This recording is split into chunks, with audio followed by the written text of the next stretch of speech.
This is why we start to experience pain, because the pain is sent down here, because that's the area that is then being overworked because of an issue higher up. Dr. DeCubellis here. I wanted to talk real quickly about extremity pain. Extremities are going to be anything that's away from your body, so like shoulders, ankles, elbows, wrists, fingers, knees, any of those things are called extremities. Now, the number one thing is when we have extremity pain is we have to look for two things. First of all, we want to look at that area itself. So if you have knee pain, we want to check out the knee. But the next thing we want to do is we want to check the other areas higher up where the nerve fibers come from that innervate or go to that extremity. So if we're talking about, let's say, an elbow, we want to check out the elbow itself, but we also want to check out the rest of the arm going up into the shoulder, into the neck too, because we could have one or two things going on. We could have an issue that's going on with the elbow, but also an issue with the nerve fibers that come from the neck that innervate the muscles around the elbow, causing the issue to be worse. Or it could have been the reason that it was injured in the first place, due to the functionality not being what it should be and not moving and operating the way that it's meant to do. When that happens, things are overworked or underworked, and that's how injuries can happen.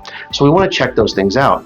But a lot of times what I have found is that people will have pain in a shoulder or an elbow. There was no injury, and then when we check that extremity out, there's no problem with the extremity itself. There's no issues with a bone spur. There's no issues with degeneration. There's none of that stuff. There's no bone bruise. But what we do find is that there's a problem coming from where the nerves are innervating it from the higher up, whether it be the neck if it's an elbow, or a low back if it's a knee. We find issues there that are causing the surrounding musculature to have to overwork. This is why we start to experience pain, because the pain is sent down here, because that's the area that is then being overworked because of an issue higher up. So we have to look at everything. We can't just assume that where you have the pain is the only issue and is where the number one problem is. We have to look at everything, because the goal is that we want to not only get the pain to go away, but we want it to stay away. We want to work on this once. We don't want to work on this multiple times.